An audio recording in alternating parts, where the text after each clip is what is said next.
જેઓ શૈદા એવોર્ડ વિજેતા છે. તેમને BA B.Ed સુધીનો અભ્યાસ કર્યો છે. ફૂલોની પાંખ પર ગઝલ સંગ્રહ 2015માં અને બીજો છબી અવાજની કાવ્ય સંગ્રહ 2021માં તેમને પ્રકાશિત પુસ્તકો છે. ટીચર, પેરેન્ટ્સ એન્ડ ચાઇલ્ડ શિક્ષણ વિષયક પુસ્તક 2015માં તેમને સંપાદન કરેલ છે. બ્રહ્મનાદ અને ધ્વનિ ત્રિમાસિક 2009થી 2012માં સામાયિક સંપાદન કરેલ છે. પિનાકીન ઠાકોર કાવ્ય પારિતોષિક 2020માં અને શૈદા એવોર્ડ 2024 IMT મુંબઈ ખાતે મળેલ છે. તેમના ગઝલ, ગીત, સોનેટ, છાંદસ, નિબંધ, વાર્તા, વિવેચન, શૈક્ષણિક લેખો ગુજરાતીના જાણીતા સામયિકો પ્રગટ થયા છે. આકાશવાણી, દૂરદર્શન, GTPL, આસ્થા, GSTV વગેરે ચેનલ પરથી કાવ્યપાઠ પ્રકાશિત થયેલ છે. તદુપરાંત સાહિત્ય અકાદમી દિલ્હી દ્વારા આયોજિત ઓનલાઈન કવિ સંમેલનમાં અને અસ્મિતા પર્વ, સદા સર્વદા કવિતા જેવા મંચ પરથી કાવ્યપાઠ આપેલ છે. કુમારમાં કાશ્મીરની ભીતરમાં શ્રેણી અને કવિલોકમાં સોનેટ આસ્વાદ શ્રેણી પ્રકાશિત થઈ છે. તો આવો આપણે આજના આપણા પદ્ય વિભાગના માર્ગદર્શક શ્રી જયંતભાઈ ડાંગોદરાને માણીએ. Thank you. ગુજરાતી સાહિત્ય પરિષદ અને સાંદીપની સાહિત્ય પર્વ નિમિત્તે આજે સર્જન શિબિરનું આયોજન થયું છે. ખાસ તો ડૉક્ટર હર્ષુભાઈ લશ્કરી, અમિતભાઈ અને આ બધું તમારું આખું જે ગ્રુપ 8 જણનું સરસ રીતે કરી રહ્યા છે. જ્યારે આ બધું હર્ષુભાઈ કહેતા હતા ત્યારે મને એવું થતું હતું કે કઈ રીતે પહોંચાશે, કેમ થશે, શું થશે. બહુ આમ કન્ફ્યુઝન વાળો ગાળો પણ હતો.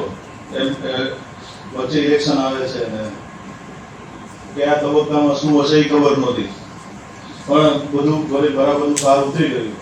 અમારા ઉજાગરા પૂરા થયા અને હવે ફરીથી પાછા સાહિત્ય સાથે જોઈન્ટ થવાનો આનંદ અને સદભાગ્ય મળ્યું. ખાસ તો મને એક આ વિષય ગીત અને ગઝલ નો આપ્યો અને મારા ગમતા વિષયમાં કામ કરવાનો કોને આનંદ ના થાય. તો મને પણ એ આનંદનો વિષય મળ્યો. ગીત ગઝલ વિશે વાત કરીએ છીએ ત્યારે માધવ સાહેબ પણ બેઠા છે તો મને એનો આનંદ થયો છે કે પણ એમાં જયંતભાઈ મારે 3 વાગે સિવાય કાંઈ છે નહીં. એસી હોલ આ છે.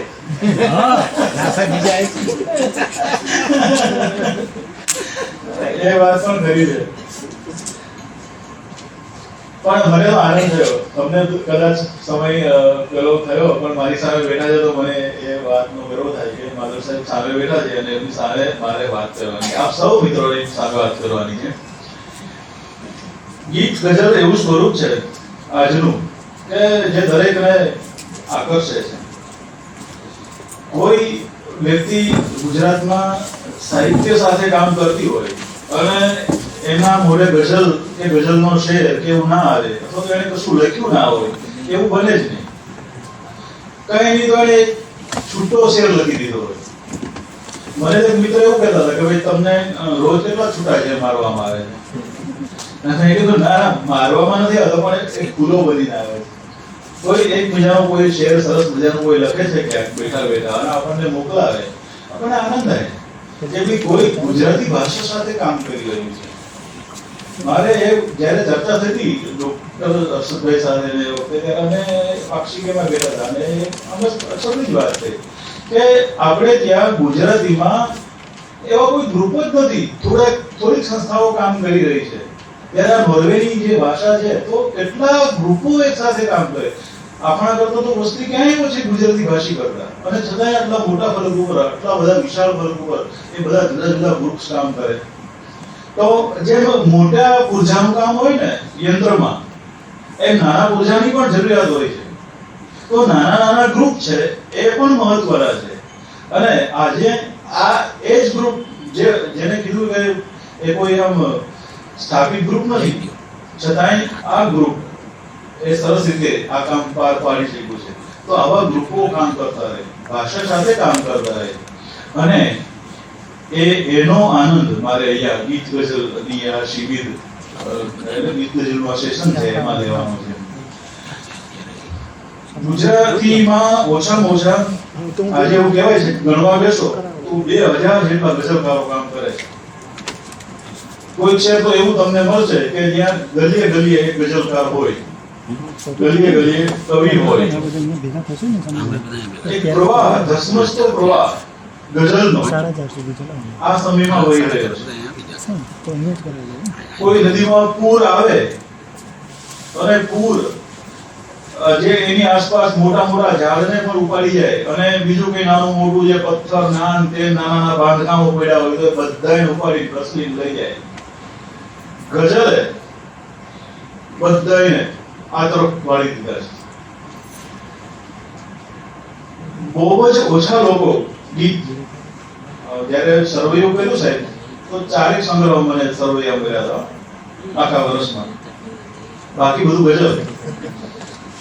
એક સળંગ એક 2 સંગ્રહો કે 3 સંગ્રહો કે છાંદસના અને બધું જ લખવાવાળા તો 1 2 થી 3 સંગ્રહો.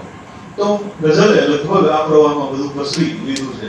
એટલે કોઈને પણ એમ થાય કે મારે તો આ ગઝલ લખવી જ જોઈએ, ઉષ્ણસને પણ થાય તો બીજાને કેમ ના થાય. એટલે દરેકને થાય કે મારે આ લખવાનું છે અને કરવાનું છે. તો આ પ્રવાહમાં જે પ્રવાહ જ્યારે ધોધમાર વહેતો હોય ત્યારે એમાં પાણી ડોળું પણ હોય, પણ એ ડોળું પાણીમાંથી જે નીતર્યા પાણી છે અને નિશ્ચિંતિત પાણી બનાવવાનું પણ આપણે કરવાનું હોય છે.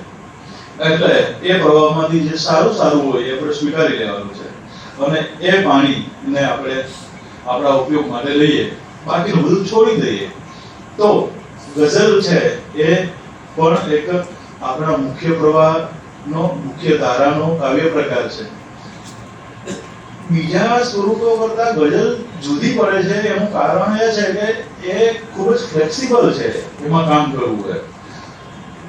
એક શેરની ગઝલ બીજો શેર, ત્રીજો શેર, ચોથો શેર, પાંચમો જેટલા પણ શેર હોય એટલા તમે દરેકમાં જુદું જુદું કહી શકો, કોઈ બંધન નથી.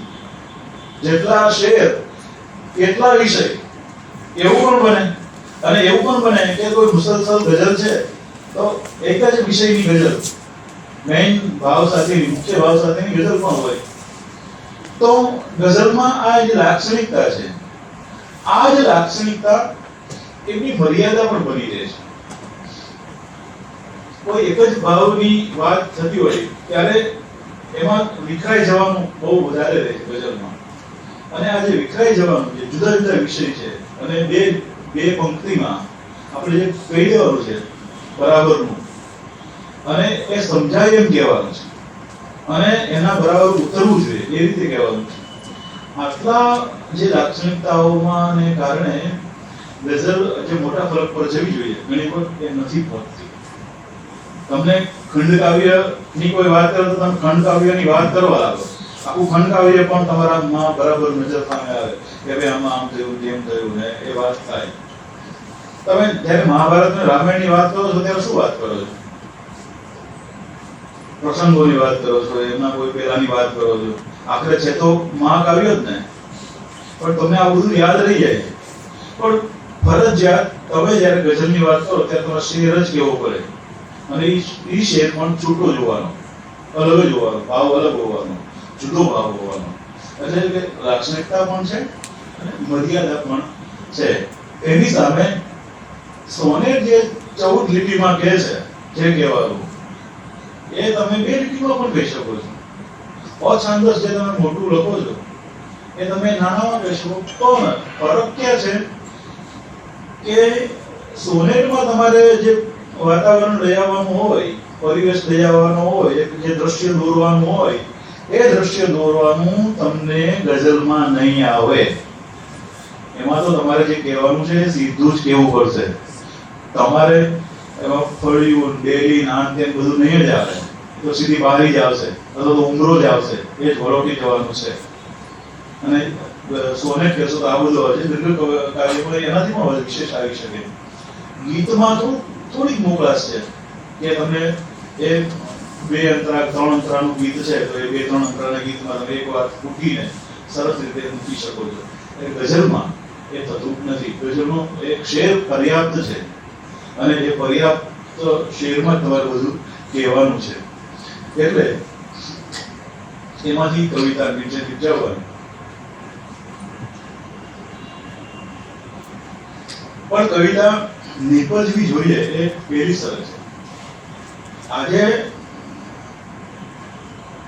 વિધાનો સીધા સપાટ વિધાનો જે અમારે ગદ્યમાં કહેવાનું હોય એ જ હું તમને ગઝલના મીટરમાં કહી દઉં. ઘણી વખત એવું થાય કે આ સીધે સીધું જ કહેવાનું હોય બધું એમ જ મીટરમાં, તો મારે શું કામ ગઝલમાં કહેવું જોઈએ? જે વસ્તુ તમને હું વાતચીતમાં સરળ રીતે કહી શકું છું, તો એના માટે મારી મચડીને ગઝલ શું કામ કરવી પડે? તો હું શું કામ ગઝલ કરું છું? તો હું ગઝલ એટલા માટે ગઝલ કરું છું કે એ ગઝલનો જે સીધી સરળ બયાન છે, એ સીધી સરળ વાણીને મારે કવિતા સુધી લઈ જવી છે. અને કવિતા એ છે કે જે તમને ઓછામાં ઓછું પીરસે અને તમારા મનમાં વધારે ઉકળે. એ બધું ખુલ્લું તમને કશું ના કહી દે, એ ઢાંકીને રાખે અને એ તમારે એમાંથી એ તમારું કાવ્ય નિપજાવી લેવાનું હોય છે. ગઝલ એવું નથી કરતી. ગઝલ તો તમને એક ને એક કરીને સીધા રોકડા જ આપી દે છે. લો આટલું તમને, તમારે કોઈ માથાકૂટમાં પડવાની જરૂર નથી. અમે તમને તૈયાર મસાલો આપી દીધો છે, તમે ખાઈ લો. ફાસ્ટ ફૂડ જેને આપણે કહીએ ને એ પ્રકારનું ઘણી વખત હોય છે કે બસ અમે આ ચૂક્યું, આવ્યું, આ થયું, ખાઈ લીધું, પતી ગયું. તમે જ્યારે જાતે બનાવો છો રસોઈ ત્યારે બધી માથાકૂટમાં પડવાનું થાય છે. એના માટે બધા જુદા જુદા વ્યંજનો કરવું પડે છે. ત્યારે ગઝલમાં એવું નથી અને એના કારણે ગઝલ ઘણી વખત બદનામ પણ થતી હોય એવું લાગે. આવું હોવાના કારણે લોકો બહુ બ્લેમ કરતા હોય ગઝલ માટે. તો ઘણી વખત આપણને કહે તો ગઝલીઓ છે એવું કે. અને જે મુખ્ય ધારાના કવિઓ છે આજે પણ હજી પણ એવું બનતું રહે છે એ તો ગઝલવાળા છે. અથવા તો અમુક સામિત એવું પણ કહેતા હોય છે કે ગઝલ મોકલવી નહીં, અમારા સામિત માટે ગઝલ પ્રતિબંધિત છે. અને છાપતા પણ નહીં. કોણ હતા? નલિન પંડ્યા કે કોઈ મેગેઝિન ચલાવતા હતા, એ તો સ્પષ્ટ લખતા હતા કે અમારા મેગેઝિનને ગઝલ મોકલવી નહીં. અને ઘણા મેગેઝિન એવા છે કે લખતા નથી પણ છાપતા નથી. તો એક સમય એવો હતો જ્યારે ગઝલને આવી અસ્પૃશ્ય ગણવામાં આવતી હતી. તો આજે પણ ક્યાંક ક્યાંક એવું જોવા મળે છે.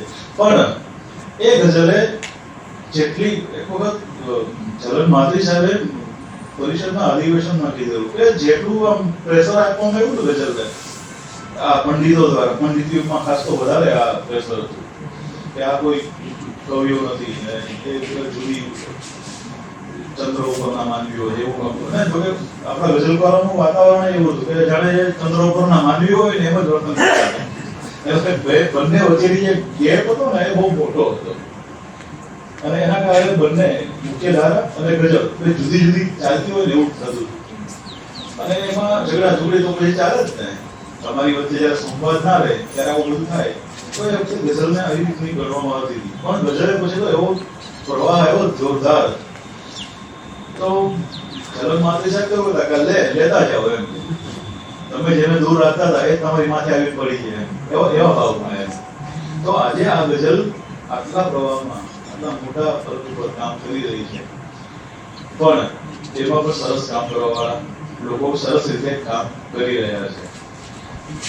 અને એ સરસ કામ ને આપણે આગળ લઈ જવાનું છે.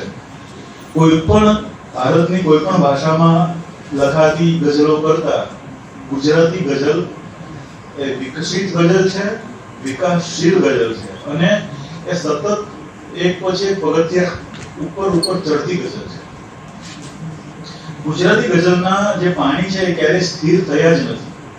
એટલે કે એ ગુજરાતી ગઝલમાં નવું સતત બનતું રહ્યું છે. અને એ કામ ગુજરાતી ગઝલકારોએ જ કર્યું છે.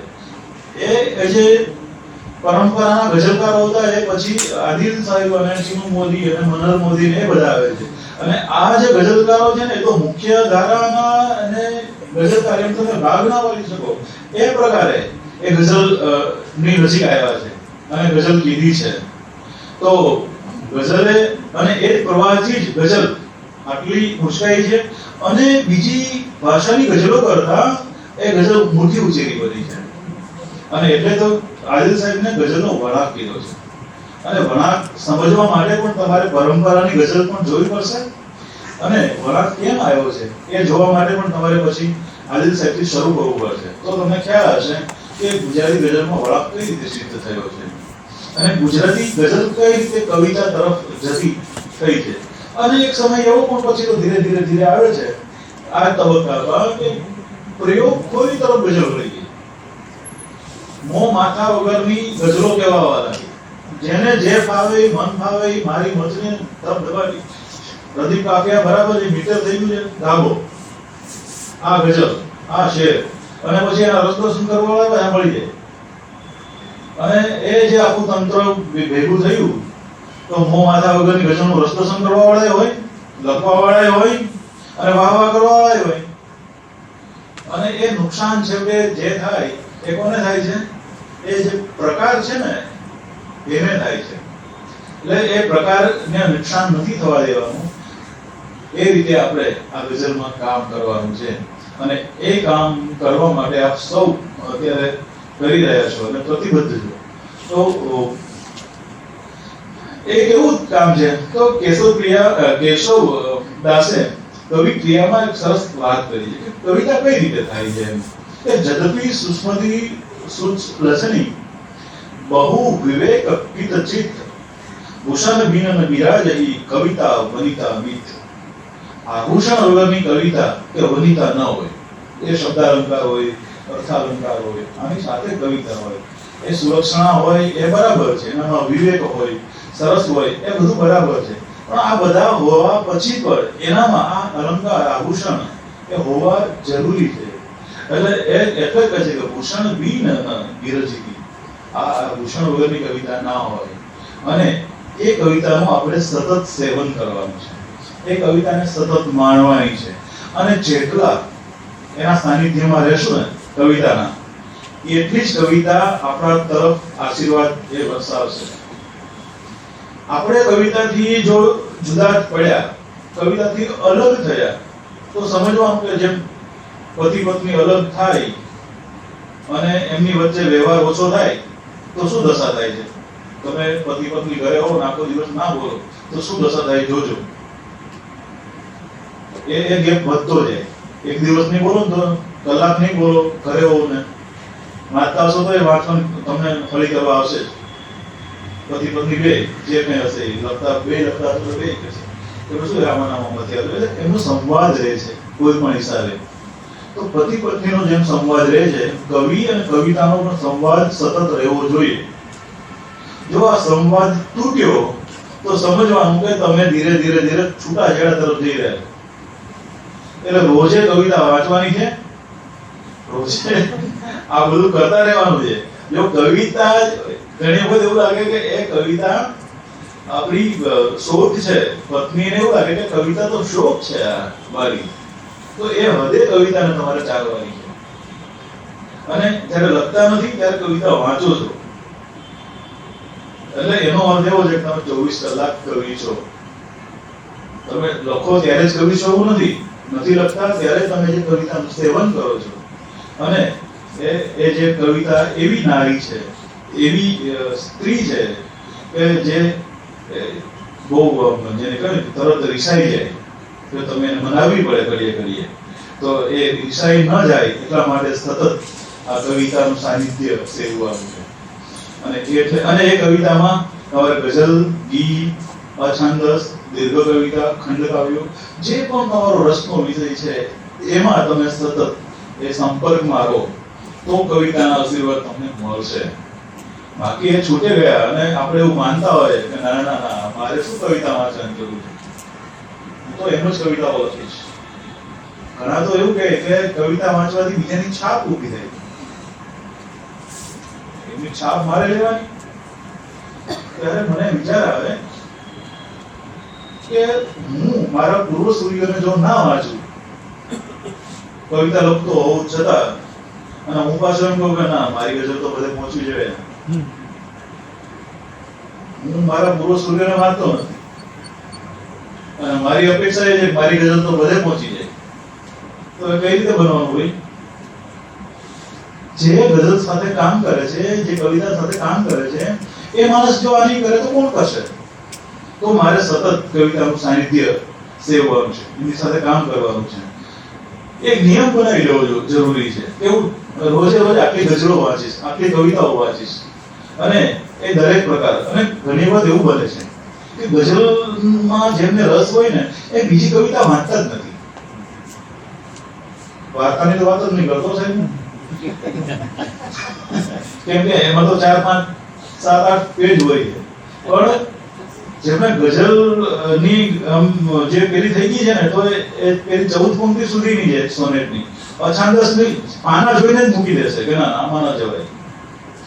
તો અમારે માત્ર ગઝલ નથી વાંચવાની, ગુજરાતી સાહિત્યના આ બધા સ્વરૂપો છે, એ સ્વરૂપો સાથે અમારું સાનિધ્ય સતત કેળવવાનું છે. એના કારણે અમારી ભાષા છે, એ ભાષામાં સમૃદ્ધિ આવશે. અમારી જે કહેવાની લગણ છે, એ કહેવાની બાની છે, એ બાની જરા જુદી આવશે. અને એ બાની માટે પણ બહુ સરસ મજાનું કીધું છે કે કેશવદાસે જ કીધું છે કે જ્યો બિન દીઠ ન સોહીએ લોચન લોલ વિલોલ, ત્યોં હી કેશવ સકલ કવિ બિન બાની હિ રસાલ. આ બિન બાની હિ રસાલ, જે કવિઓની બાની છે ને, એ જ રસાલ છે. અને એ કેવી છે તો કે કીકી હોય, પણ કીકીમાં જો નૂર ના હોય તો નૂર વાળી કીકી છે એ શોભે છે. કવિની બાની આવી નૂર વાળી હોવી જોઈએ. અને બાની એટલે શૈલી, અને આ શૈલી જ્યારે મારી આવશે તો એ કવિતાના ક્ષેત્રમાં મારી બાનીથી હું સ્થાપિત થઈશ. બાકી પ્રવાહમાં જતું રહેવા છે. હું કોઈનું અનુકરણ ના કરું. કવિતામાં મારે ઘણી વખત એવું બને છે કે કોઈ સરસ ગઝલ કવિ રજૂ કરે છે, બહુ તાલીઓ પડે છે, બહુ સ્વીકારાય છે, અને પછી હું શું કરું છું કે હું એવી ગઝલ લખવા માટે અનુકરણ કરું છું, અને પછી એવી ગઝલ લખી કાઢું છું, અને પછી એ રજૂ કરતો કરું છું. પણ ત્યારે થાય છે કે ન તો મારી ગઝલ પેલા સુધી પૂરી પહોંચે છે, કે ન તો પેલા કવિએ જે સરસ મજાની લખી છે એ પહોંચે છે, અને એક ફ્યુઝન ઊભું થઈ જાય. તો તમને ખબર હોય તો રસ્તા ગઝલ રતિલાલ લલિતની કેટલી સરસ રીતે ચંદ્ર સુધી રસ્તો જાય છે. પછી ઘણા બધા રસ્તા બનાવ્યા, પણ એ રતિલાલ લલિતનો રસ્તો ન થયો. તો એ રસ્તો મારે જો કરવો હોય તો મારે એ રસ્તાથી ઉપર જવું જોઈએ. હું જ્યારે કોઈનો રદીફ, જાણીતો રદીફ પકડી લઉં છું, કોઈનું જાણીતું ફ્રેજ પકડી લઉં છું, એ પછી હું જો એને ઉપરવટ ન જઈ શકું તો મારે બહેતર છે કે એમાં ન જવું. મારી છાપ મારી કવિતામાં જેવી પણ હોય, પણ મારી કવિતાની છાપ હોવી જોઈએ. હું જયંત ડાંગોદરા 5 સુધી ભલે પહોંચું, પણ એ મારી કવિતા હોય. આ સંતાન મારું છે, આ સંતાન અને જેવું છે એવું પણ મારું છે. તો આ જે મારી બાની છે, એ બાની મારે પહોંચાડવી છે. મારે બીજા કોઈનું અનુકરણ કરવું નથી. એ એક વ્રત લઈ લે તો જ આ ગઝલમાં આપણે આગળ કામ કરી શકીશું. નહીતર એ રદીફ કાફિયાની એવી આ રમત છે કે એનો કોઈ પાર જ આવે નથી. 5,000, 10,000 ગઝલોને, 10 સંગ્રહોને, 50 સંગ્રહો સુધી પહોંચી જવાય એટલા લોકો પણ છે. અને ધીરુભાઈ અમને કાયમ કહેતા સાહેબ કે રાજેન્દ્ર શાહનું કહેતા, બીજાની તો વાત ક્યાં કરવી, કે રાજેન્દ્ર શાહે 25 ઉપર સંગ્રહો ગીત ગઝલ સોનેટ નામ ને બધું હતું. પણ એનો સાચો સંગ્રહ તો ધ્વનિ જ હતો કે એનો. બાકી તો બધું કે નવા બેટા તો લખતા હતા. રાજેન્દ્ર શાહ માટે આવું એ કહેતા હતા. આપણે તો કઈ વાળી ના પોળા ટૂંકમાં. એ કહેવાનો મારો અર્થ એ છે કે લખીએ તો ઓછું લખીએ તો કઈ વાંધો નહીં આવે. ગુજરાતી સાહિત્ય વિધવા નહીં થઈ જાય. પણ ઘણી વખત લોકો એવું પણ પૂછતા હોય છે, અમે લખીએ છીએ પણ કોઈ આપણી વાત વખાણ નથી કોઈ કરતું, વખાણ નથી કરતું, કોઈ પ્રશંસા નથી કરતું, કોઈ આપણે પ્રોત્સાહન નથી આપતું, દુઃખ વ્યક્ત કરે કે આવું આવું બહુ થાય છે. કોઈ વખાણ નથી કરતું ને કોઈ પ્રોત્સાહન નથી આપતું ને ત્યારે હું એમ ઘણી વખત એમને કહેતો કે તમને કોઈ સમ લીધા હતા કે ભાઈ ગુજરાતી સાહિત્યમાં તમે આ લખજો અને અમે વખાણ કરીશું? કોઈ આમ આવીને આગ્રહ કર્યો હતો ઉપરથી ઉમાશંકર આવ્યા હતા કે ભાઈ સપનામાં કે આ લખી જજો ભાઈ અને પછી હું કહી દઈશ પાછો બીજાના સપનામાં જઈને તારા વખાણ કરશે? કશું જ બન્યું નથી એવું. મને ઈચ્છા થઈ લખવું અને મેં લખ્યું. મારો આનંદ છે, બીજા સુધી પહોંચે તો વધારે આનંદ છે, પણ હું દુઃખી શું કામ થાઉં? જે પણ પહોંચે જેવું પણ પહોંચે મારું છે, હું લખું છું. પણ જ્યારે આપણે પેલું ઉઘરાણાની વાત કરીએ ને, પ્રશંસાના ઉઘરાણા હોય કે પછી એ કોઈના પણ ઉઘરાણા, એ ઉઘરાણા ક્યારેય આપણને કવિતા સુધી લઈ જતા નથી. એટલે મારે મારી જાત સાથે ઉઘરાણું કરવાનું છે. હું જે લખું છું ને એ કવિતા સાથે ઉઘરાણું કરવાનું છે. મારે હું જે લખું એ કવિતા સુધી પહોંચે, એ વિધાન થઈને ન અટકી જાય. એમને એ જો અટકી જશે તો કવિતા નહીં થાય. નહીતર પછી શું થશે? તમને હું આમ બધે ઉદાહરણ આપ્યું પણ એક ઉદાહરણ આપું છું. ગણપતરામે ધ્વનિ સંદર્ભ નામનો એક લેખ લખ્યો.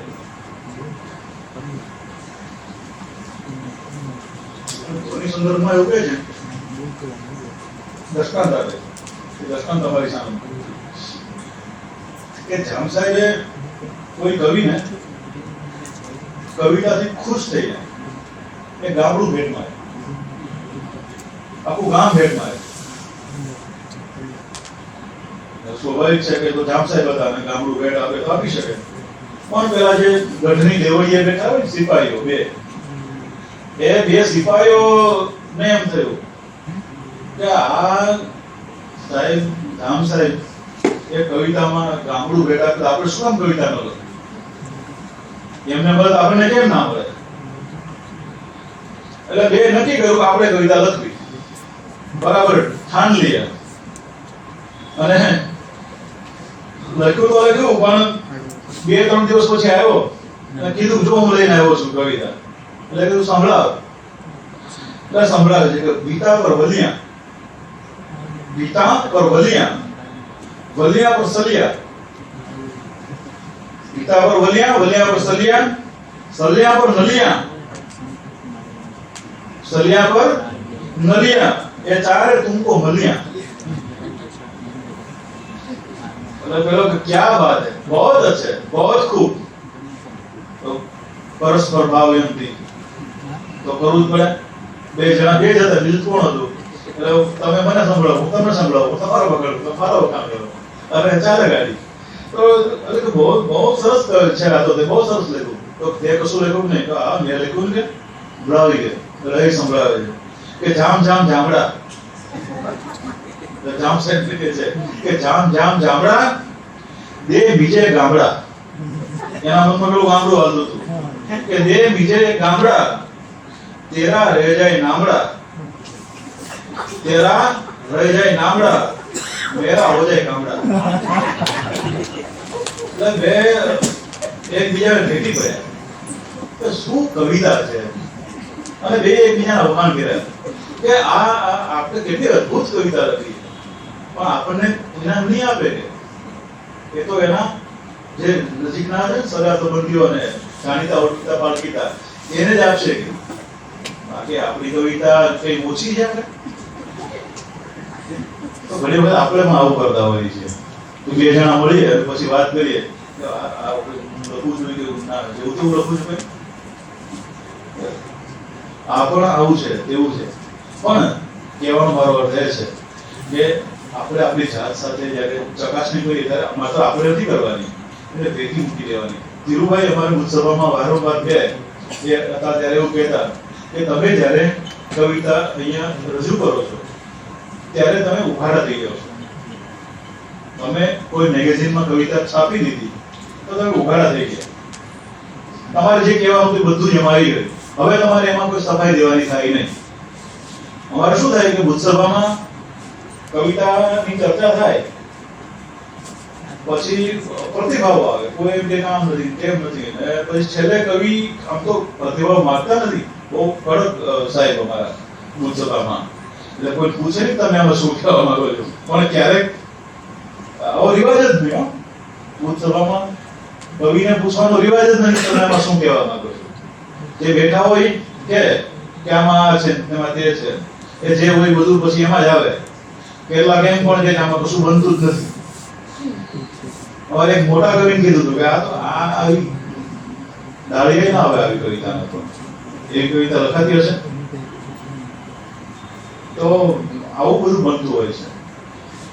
એટલે તમે ખુલ્લા થઈ જાઓ એમાં બીજું, એટલે તમે એનો કવિ પોતે પ્રતિભાવ ના આપે, પૂછે જ નહીં કે તમે શું કહેવા માંગો છો. પણ એ ક્યારેક પૂછે તો કવિ ઉતાવળો થઈને કહે કે હું તો આમાં આવું કહેવા માંગતો હતો.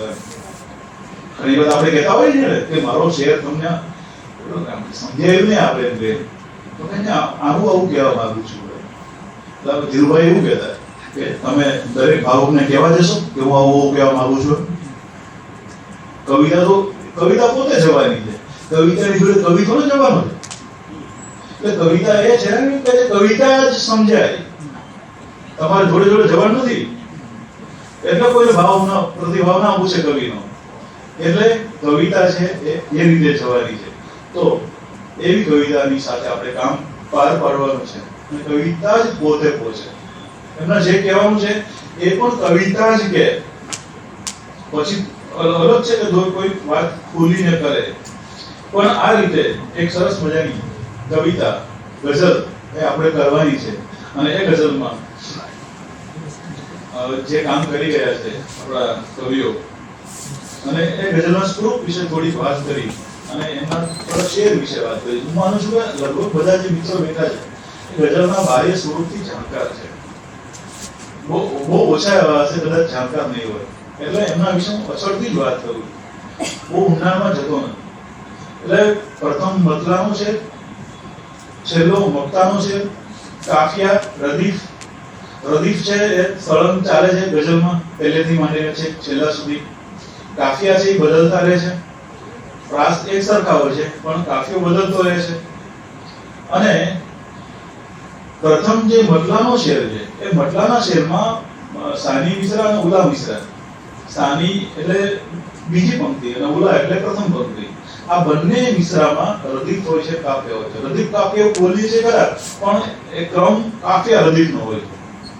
અને રદીફ કેવી એવું બોલાય છે, રદીફ કેવો એવું નથી બોલતા. એટલે એ કાફિયા રદીફની એ જે પેટર્ન છે એ બંને મિશ્રામાં હોય છે. એટલે કે કાજળ ગયા નયનના કામણ મને ગમે છે, કારણ નહીં જાણવું કારણ મને ગમે છે. એ આપણી બહુ જાણીતી ગઝલ ગાયક સાહેબ.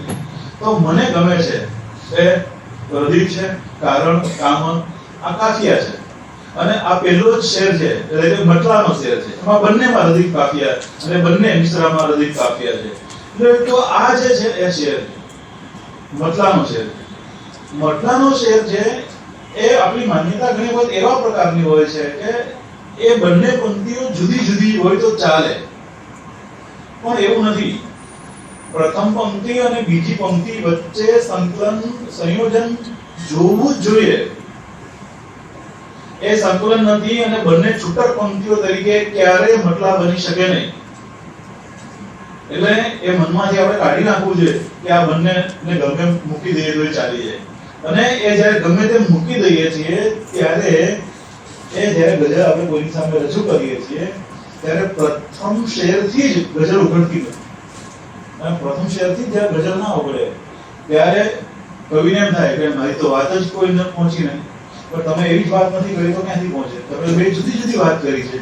તો મતલાના શેરમાં બંને મિશ્રાની સાથે સંકલન હોય, સંયોજન હોય અને એમ જ તમારે રજૂ કરવાના છે. બાકીના જે શેર છે એ શેરમાં મતલાના શેરની જેમ જ એમાં દ્રષ્ટાંત હોય, એમાં એક પ્રકારનું વિવરણ હોય, જુદા જુદા તમારે જે કહેવાનું છે એ વાત તમે મૂકી હોય પ્રથમ પંક્તિમાં અને બીજી પંક્તિમાં એમને દ્રષ્ટાંતથી કોઈ કાર્યકારણના પેલા જગ્યાએ દાવાદથી એને રજૂઆત કરી હોય, ટૂંકમાં એને સમર્થન રજૂ કર્યું હોય બીજી પંક્તિમાં. અને એ રીતે પ્રથમ પંક્તિ અને બીજી પંક્તિ એ બંને વચ્ચે સંકલન થઈને આખો શેર બને છે. એમાં જ્યારે આ સંપૂર્ણ બને, એમાં વિવરણ હોય, કોઈ વાત કહેવાની હોય અને દ્રષ્ટાંત હોય અને જે બને, દાખલા તરીકે કઈ રીતે બને છે કે હું તમને શૂન્યનું એક ઉદાહરણ આપું કે માત્ર 3 ડગલા છે સૃષ્ટિની વિશાળ, માત્ર 3 ડગલા છે સૃષ્ટિની વિશાળ, અવનીમાં માનવથી મોટું કદ નથી, અવનીમાં માનવથી મોટું કદ નથી. એક જ શેર છે, એક શેરમાં કવિએ પૌરાણિક પુરાકલ્પન છે એ વણી લીધું. શેર પણ કેટલી મોટી છલાંગ મારી શકે છે.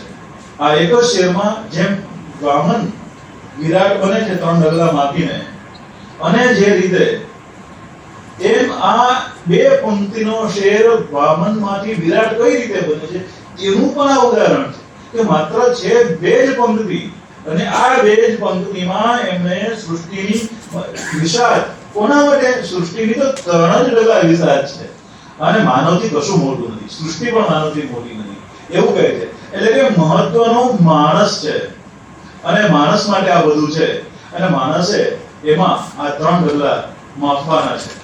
તો આટલી એક વાતને 2 પંક્તિમાં કેટલી આમ સઘનતાથી એ કવિ શૂન્ય પાલનપુરીએ મૂકી આપી. તો આ કવિતા છે, આ શેર બને છે, અને એમાં જ્યારે આપણે વિચારીએ ત્યારે આપણે અંદર જતા રહીએ છીએ, મંત્રમુગ્ધ બની જઈએ છીએ કે શું વાત કરી હતી, એક શેરમાં કેટલું બધું મૂકી દીધું છે. તો આ વાત એટલે કે વિવરણ હોય, દ્રષ્ટાંત હોય, કાર્યકારણનો ભાવ હોય, દાવા દલીલ હોય, આ બધું શેરમાં જરૂરી છે. અને જે શેરમાં આ બધું આવે ત્યારે એ શેર સંપૂર્ણ શેર બને છે, અને એમાંથી વાહ એવો આપણો ઉદ્ગાર નીકળે છે. અને કદાચ વાહ ન નીકળે અને આપણે સ્તબ્ધ બની જઈએ, મંત્રમુગ્ધ બની જઈએ, તો શું બોલીએ નહીં. લોજાઈનસ એવું કહે છે કે ઉદાર જે કવિતા છે, ઉત્તમ કવિતા, એ તમને મંત્રમુગ્ધ કરે છે. તો આ જે મંત્રમુગ્ધ છે એમાં વાહ ન પણ નીકળે, તમે સ્તબ્ધ થઈ જાવ છો, શું વાત કરી છે કરીને તમે બોલતા બંધ થઈ જાવ, અને પછી તમારા મનમાં આખી કવિતા રચાવા લાગે. આવું બને છે ત્યારે કવિ બધું જ તમને કહી દેતો નથી, પણ તમારા મનમાં પેલી કલ્પનાઓને છૂટી મૂકી દે છે. એ કલ્પનાઓનું એવું ઉડ્ડયન તમારા મનમાં કરાવે છે કે તમે પોતે જ તમારા મનમાં એ કવિતાની નવી પ્રતિસૃષ્ટિ નિર્માણ કરવા લાગો છો. અને જ્યારે તમે તમારા મનમાં આ પ્રતિસૃષ્ટિ નિર્માણ કરો છો ત્યારે એ કવિતા ખરેખર એ ભાવક સુધી પહોંચી, એવું આપણે કહીએ છીએ. તો ગઝલમાં આ 2 પંક્તિમાં, એક શેરમાં આટલી તાકાત રહેલી છે. અને એ જુદી વસ્તુ છે. મેં આગળ કીધું એમ કે એના વિષય દરેક શેરમાં જુદા જુદા હોઈ શકે. 10 શેર હોય તો 10 શેરના વિષય જુદા જુદા હોઈ શકે, અને એ એમની લાક્ષણિકતા છે. એટલે અને બીજું કે આ જે શેર છે એ કેવા હોવા જોઈએ, તો એ શેરની વાત કરતા કરતા આખી વાત મૂકી છે કે ભાઈ એમાં કાવ્ય તત્વ હોય, મિજાજ હોય, અંદાજે ભયા હોય, ઉષ્ણે ખ્યાલ હોય, આ બધું હોવું જોઈએ. અંદાજે ભયા એટલે શું છે? અંદાજે ભયા એટલે કહેવાની રીત. વ્યાસો સિસ્ટમ જગત સર્વ એવું કહેવાય ગયું છે કે આ જગતમાં મહાભારત કાર્ય કશું એવું બાકી રહેવા દીધું નથી કે જે નવું હોય. એટલે એ કહેવત તો વ્યાસો સિસ્ટમ જગત સર્વ, તો પછી આપણે કશું લખવાનું જ નહીં. રમેશ પારેખ લખી જાય કે રાજેન્દ્ર શાહ લખી જાય કે બીજા કોઈ લખી જાય, તો પછી કોઈ કઈ કામ કરવાનું જ નહીં. કાલિદાસ આવી ગયા, પતી ગયું. શેક્સપિયર આવી ગયા તો નાટકનું કામ પૂરું થઈ ગયું, કોઈ કશું કરવાનું જ નહીં. ના, એવું નથી. એ જે કરી ગયા છે, પણ મારી કહેવાની રીત, મારો અંદાજ એ ભૈયા જુદો છે. એટલે તો એ ગાલિબ પણ કહે છે ને, પેલો કયો શેર છે એનો કે ગાલિબ કા અંદાજે ભૈયા હોય છે. એટલે મારો અંદાજ એ તો બાકી મારા કરતા મોટા ગઝલકારો આવી જ ગયા છે, પણ મારી કહેવાની રીત એ જુદી છે. એટલે જેની કહેવાની રીત જુદી છે એ ગઝલને જુદી દિશામાં લઈ જાય છે. અને એ જુદી દિશામાં જે લઈ જાય છે ને, એની વાત કરવાનું તમને મારે કેવું છે. કઈ રીતે જુદી દિશામાં આવી? તો આપણો પ્રથમ ગઝલકાર બાલાશંકર કંઠારિયા એ કહે છે કે ગુજારે જીવ શિરે તારે જગતનો નાથ તે સેજે ગણું જે પ્યારું પ્યારા એ અતિ પ્યારું ગણી રહે છે. આજે પણ એ શેર આપણે વારંવાર સાંભળતા હોય છે, કોઈ કહેતા હોય આ ગઝલકારે કેટલી ગઝલો લખી ખબર છે આખી પંચદશીમાં જઈને? આ આપણો જે ફાઉન્ડર છે ગઝલનો, કેટલી ખબર? 18 ગઝલો. વધારે નથી લખી એમણે, 18 જ ગઝલો છે એમની. અને આજે એ શેર આટલા 2 સદી પછી પણ આપણે અહીંયા વાગોળીએ છીએ. તો આ ગઝલની પણ તાકાત છે. અને એવું જ નભુભાઈ, મણિલાલ નભુભાઈએ પણ સરસ મજાની વાત કરી અને એણે પણ એટલું જ સરસ રીતે કહ્યું કે કહી લાખો નિરાશામાં અમારી આશા છુપાઈ છે. પછી આપણને ખબર નથી શું કીધું, પણ પેલી કહી લાખો નિરાશામાં અમારી આશા છુપાઈ છે તો કહેવત બની ગઈ. હે, બની ગઈ ને? પાછળનો શેર ખબર નહીં હોય કે શું કહે, ખબર છે કોઈને? આ તો ખબર જ છે ને, આવું તો વારંવાર બોલીએ છીએ. યાદ નથી રહ્યું. બહુ અટપટું છે, યાદ નથી હા, રહ્યું. ખભા ખંજર સનમનામાં રમ મૂડી લપાઈ. હા. પણ આપણને તો પેલો જ આવું ને આવું હરીન્દ્ર દવે સાથે પણ થયું છે. તમે બહુ વારંવાર બોલતા હશો કે કોઈની અપેક્ષા બહુ ઓછી હોતી નથી, પણ આપણો કોઈનો પ્રેમ ક્યારેય ઓછો હોતો નથી. આપણી અપેક્ષાઓ જ વધારે પડતી હોય છે.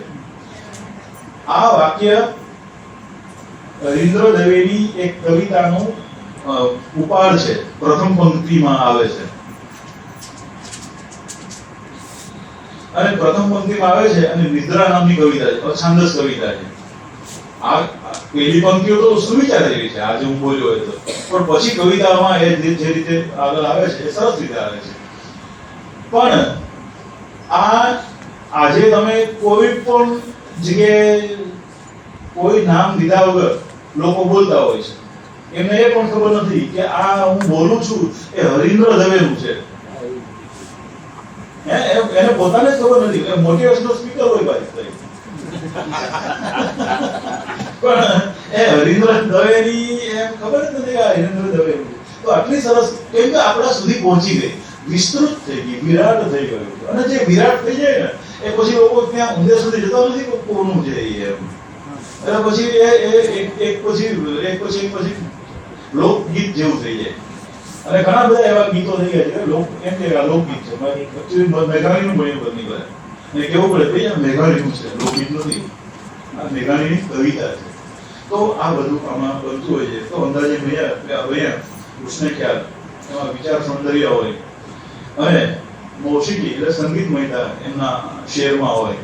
આ બધા એમના રંગો છે. તબેઝુલ, તવસ્સુફ, કૃષ્ણ ખ્યાલ, રિંદાના કહેલા લોકોને એવું થાય કે દારૂની મહેફિલની જ વાત આવે, પણ એ નથી. એમાં ઈશ્વર સાથેની પોતાની જે સાકી શરાબ સુરા છે એ ઈશ્વરના તત્વો સાથે જોઈન્ટ થઈને આવે છે. અને એના કારણે એ લાગે છે આપણે સાકી શરાબ સુરાની વાત થાય. તો રીંધાના બીજા એટલે ઈશ્વર સાથેનો જ બીજા કરીને વાત ચાલે. આમાં થયું એવું કે આપણા ઉમર ખૈયામની જે રૂબાઈઓ છે એનો ચિત્રાએ અનુવાદ કર્યો અંગ્રેજીમાં. એટલે 800 વર્ષ પછી લોકોને ખબર પડી કે આવી રૂબાઈઓ ઉમર ખૈયામે લખી છે. 800 વર્ષ પછી કવિતા જીવતી છે. હા, આપણા જે ઉમર ખૈયામ કરીએ છીએ ને એ ફિટરાળને કારણે. ફિટરાળે એ કવિતાઓનો રૂબાઈઓનો અનુવાદ અંગ્રેજીમાં કર્યો.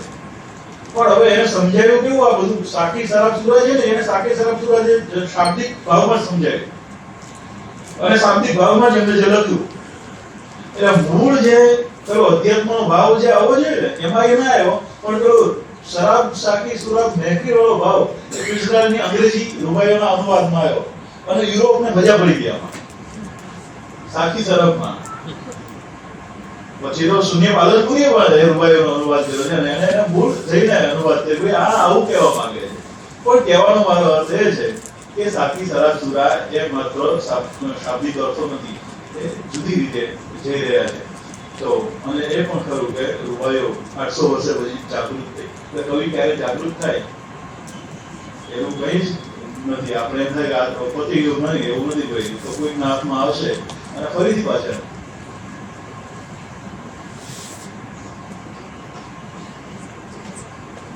થોડી વાતો આમાં. હવે મારે દોષ ને એવું તમને કેવું છે ગઝલમાં ક્યાં દોષ થાય છે, પણ હવે હું તમને વધારે એમાં વિશેષ કહી શકતો નથી. ડોક્ટર સાહેબને કહીએ કે હવે તમે જ્યારે રાખો ત્યારે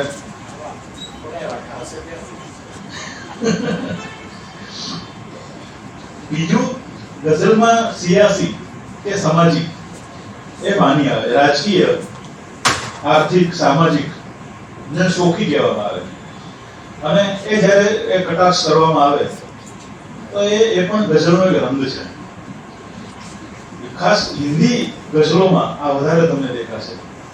એમાં સપાટ સીધું જ કહેવાતું હોય ને, એવું સપાટ બયાની વાળું એ હિન્દીમાં વધારે દેખાશે તમને આ સિયાસી રંગ. ગુજરાતીમાં બહુ ઓછા છે, પણ રાજકીય જે પોલિટિકલ કવિતાઓ કહેવામાં આવે એ કવિતાઓ ખાસ આપણે ત્યાં અહીંયા ગુજરાતીમાં નથી અને એવા શેર પણ બહુ ઓછા આપણે ત્યાં હોય છે. પણ એ પણ એનો એક મિજાજ છે અને ફિલસૂફાના મિજાજ છે, તત્વજ્ઞાન. તો ઊંડે કશું છુપાયું હોય, બે લીટીમાં તો એ એટલું ભરીને આપણને આપે છે, મધનો ઘડો ભરીને આપે છે બે લીટીમાં અને તમને ક્યાંના ક્યાં પહોંચાડી દે છે. આ જે કવિતા છે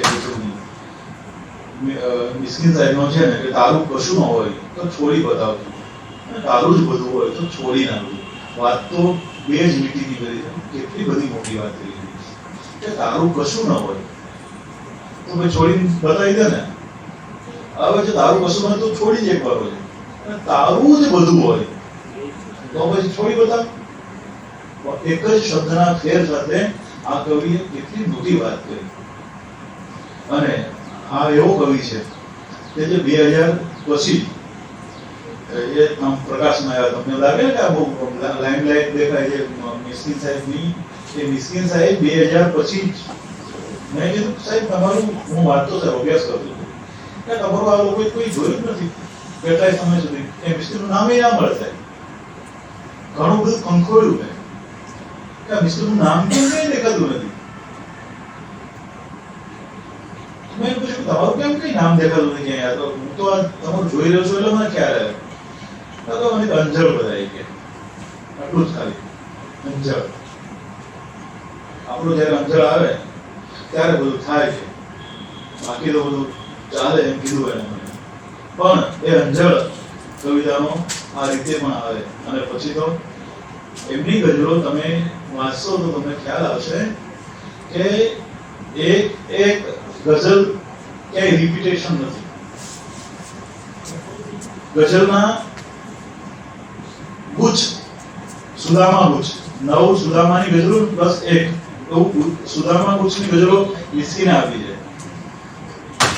નો ડાઉટ રાજેન્દ્ર શુક્લમાં પણ ગઝલ ગુચ્છ છે, પત્ર ગુચ્છ ને એ બધી.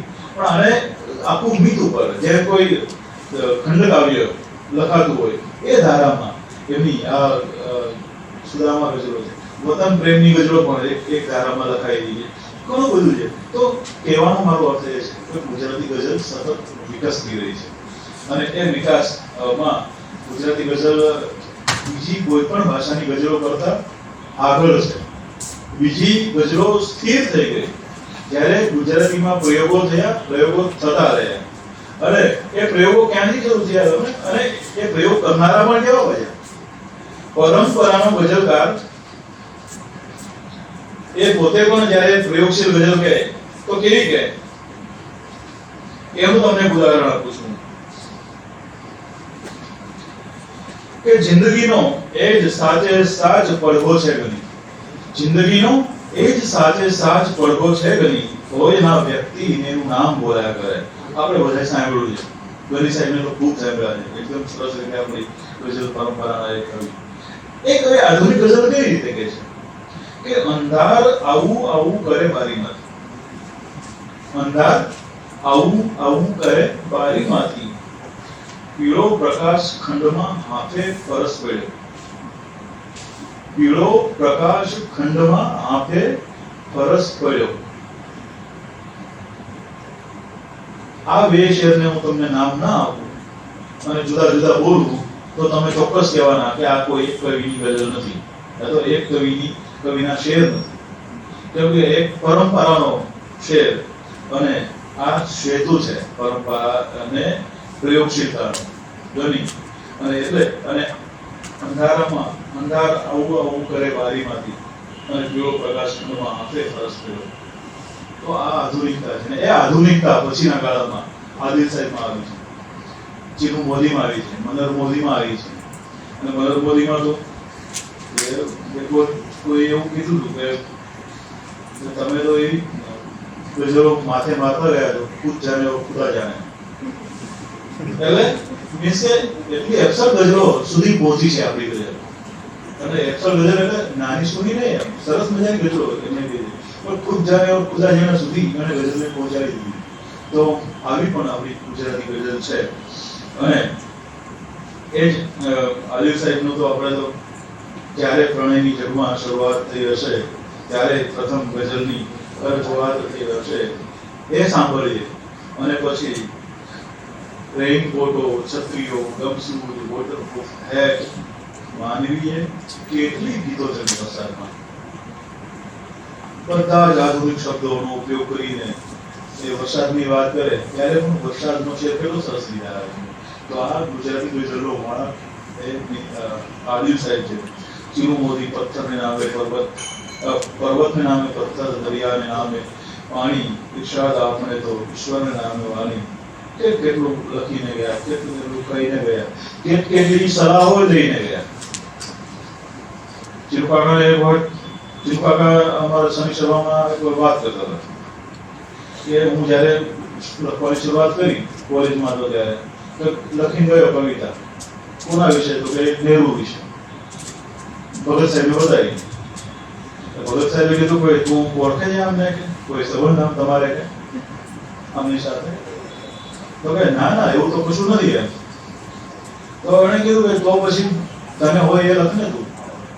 એટલે કહેવાનો અર્થ એ છે કે મારી અંદરની જે વાત છે એ મારે લખવાની છે, મારે કહેવાની છે. મને લાગે છે કે ધીરે ધીરે બધા મિત્રો પધારી રહ્યા છે. મારે મારી વાતને વિરામ આપવો છે. ગીત વિશેની વાત પછી ફરીથી ક્યારેક પૂરી કરીશું. અને આપ સૌએ મને સાંભળ્યો. આપ સૌ માંથી તમને જે ગમ્યું હોય એ તમે રાખજો, બાકીનું મને પરત આપી દેજો. ગીતની વાત કરી. ગીત ક્યાંથી આવ્યું છે? ચંદ્રકાંત શેઠ એમના સંપાદનમાં ખૂબ સરસ રીતે નોંધે છે કે ગીતનું મૂળ ફૂલ અને ફૂલ. આ ગીત ક્યાંથી આવ્યું? તો ગીત સાગરની સોડેથી અને ખેતરના ખોળેથી, ગીત સાગરની સોડેથી અને ખેતરના ખોળેથી, વગડાની વાટેથી અને પન્હારીઓના ખાતેથી, ચાચરના ચોકેથી અને સતી માતાના થાનકેથી, સાધુ સંતોની મઢુલીએથી અને દરબારોની દેરીએથી, વૈષ્ણવોની હવેલીએથી અને પોલિયા પીરની દરગાહેથી, એમ અનેક ઠામ ઠેકાણેથી વરસાદી વેણાઓની જેમ અવનવી રીતે આપણા સુધી વહી આવતા ને ચીલાતા રહ્યા છે. આ ગીત ક્યાંથી ગીત આવ્યું છે? ગીતને ક્યાંથી શરૂ થયું એવું આપણે કોઈ કેવું હોય તો છે નરસિંહ મીરા સુધી ને જવું પડે. એમ આંગળી મૂકી ના કહી શકો કે આને જ કર્યું એમ. ત્યાં જાઓ ને પછી ભજન પરંપરામાં જવું પડે તમારે.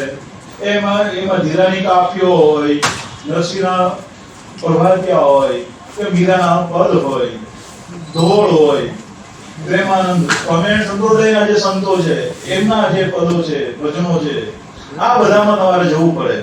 અને એ સિવાય લગ્નના ગીતો, પાણી ભરવા જતી હોય ત્યારે બહેનો જે પાણી ગીતો ગાતી હોય, કુવા ઉપર ગીતો ગાતી હોય, ખેતરમાં કામ કરતા કરતા જે ખેડૂતો ગીતો ગાતા હોય, સાગર કિનારે દરિયામાં જ્યારે દરિયા ખેડૂતો એ પોતાની રીતે એ જે ગીતો ગાતા હોય. ક્યાંથી? એટલે એવું કહે છે કે લગ્ન અને મરણ, એ જગન હોય કે લગ્ન હોય કે મરણ હોય કે પરણ હોય, દરેક જગ્યાએ ગીત તમને મળે. મરશિયા, આપણે ત્યાં તો મરશિયાનો રિવાજ કે ભાઈ મરી જાય તો ગાવાનું તો ખરું, પાછું કૂટતા ગાય. હવે તો એવું નથી રહ્યું, પણ આમ કૂટતા જાય અને ગાતા જાય, મરશિયા ગાતા જાય. એમનો એ જે લય છે એ પણ જુદો આવે પાછું. તમને ન રડવાનું મન થાય તો રડાઈ દે, આ પ્રકારના મરશિયા. તો કઈ રીતે આખી વસ્તુ ગીતમાં આવે છે? તો આ લોક આખું આ ગીતમાં આવે છે. અને એટલે જ લોક ગીતના જે છાંટા ગીતમાં પડ્યા છે અને જ્યાં આ બરાબર ઝીલાયા છે ત્યાં બરાબર ગીત ઉગી આવ્યું છે. અને રમેશ પારેખના ગીતો એના કારણે જ લોકલયના અને લોકગીતોના પ્રભાવને કારણે આપણી વચ્ચે બરાબર બાંધી રહ્યા. એટલે ગીતો છે, ગીતોની સૃષ્ટિ એકદમ વિશાળ છે. એમાં એક અહીંયા જ ગીત બને છે, અહીંયા નથી બનતું, અથવા આમ જ બને છે એવું ચોક્કસ તમે માપ નથી. પણ એ ખરું છે કે જે બને છે એ ગીત આખે આખું સળંગ બનવું જોઈએ. મુખડું પછી અંતરા, એ અંતરા 2 હોય 3 હોય જે પણ અંતરા હોય, પણ એ આખા ગીતમાં એક જ ભાવ સઘન રીતે આવવો જોઈએ. એમનો મુખ્ય ભાવ છે એ એની આસપાસ ગીત ફરતું રહેવું જોઈએ. ગઝલમાં તમે વિખરાઈ શકો, જુદા જુદા શેરમાં જુદી જુદી જગ્યાએ જઈને પાછા ફરી શકો. ગીતમાં તમે એવું કરી શકતા નથી. તમે જેવું ગીતમાં ગઝલનો ભાવ લાવવા જાઓ તો ગયા. ગીત એટલું નાજુક છે કે બીજી કોઈ પણ મગજમારીને સહન કરી શકતું નથી. એ પોતાને જે કહેવું છે એ જ એમાં જાય. એમને ગુલાબની સુગંધ આપવી છે તો ગુલાબની જ સુગંધ આપે. એમને બીજા કોઈ ફૂલની સુગંધ આપવી હોય તો એ જ સુગંધમાં એને જવું પડે. એ કન્ફ્યુઝન એમાં રહેતું નથી. એટલે ગીત આ રીતે સળંગ ભાવમાં વહેતું હોવું જોઈએ. એમની ભાષા છે, એ ગીતની ભાષા પણ કોમળ હોય એ બહુ જરૂરી છે. પણ આજનું નવું ગીત ચંદ્રકાંત શેઠના ગીતમાં જો તમને જુદી ભાષા મળશે, એક અલગ પ્રકારનું ગીત તમને એમાં જોવા મળશે. કેમ કે શેઠ સાહેબ ખૂબ સરસ મજાના જુદા રીતે જુદી કરે ગીતો લગાવે. એવા જ ગીતો હરીશ મીનાસુના પણ છે. તમને જુદી ભાષામાં જુદી ડિક્શનમાં એ ગીત લઈ જાય. તો તમે જ્યારે એ સુધી પહોંચો તો તમે એ ડિક્શનમાં ગીતો લઈ જાઓ તો એ સરસ રીતે ગીતો તમારી પાસે આવશે. પણ એમની ભાષા છે, એનું જે ડિક્શન છે ગીતનું, એને તમારે જાણવું પડે અને એનો ભાવ સઘન રહેતો હોવો જોઈએ. ગીતમાં પણ જુદા જુદા લય છે. એમાં ત્રિકલ, ચતુષ્કલ, પંચકલ, સપ્તકલ, અષ્ટકલ, આવા બધા જે લયના ટુકડાઓ છે એ લયના ટુકડાઓને તમે સંયોજિત કરીને વાપરો અને જે લય વિકસાવો. એ પછી પણ જરૂરી નથી કે આ જ ગણિતમાં તમે ચાલો. આપણી પાસે લોકલયના અનેક પ્રકારો આપણા કાનમાં ગૂંજતા હોય છે. એ લઈને પણ તમે આ ગીતોમાં જઈ શકો છો. એ જ રીતે અંતરાની પંક્તિ માત્ર 2 જ હોય એવું નથી. 2, 3, 4 સુધી પણ પહોંચતી હોય છે. અને સળંગ જુદા ભાવમાં પણ એ પંક્તિઓ તમને ત્યાં મળતી આવે. એટલે આ રીતે મારો કહેવાનો અર્થ એ છે કે ગીત છે જે મધ્યકાલીનનો પ્રભાવ હોય કે અર્વાચીન ભજન હોય કે પછી રશિયાના ગીતો હોય કે પછી કોઈ પણ, આ બધાયમાં એક સળંગ સૂત્રતા તમને જોવા મળશે ગીતમાં. અને એ સળંગ સૂત્રતા વાળું ગીત એ આપણે સતત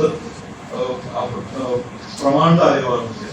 અને એ રીતે હું તમને થોડાક ઉદાહરણ આપું કે કઈ રીતે ગીત જુદા જુદા રીતે બને છે.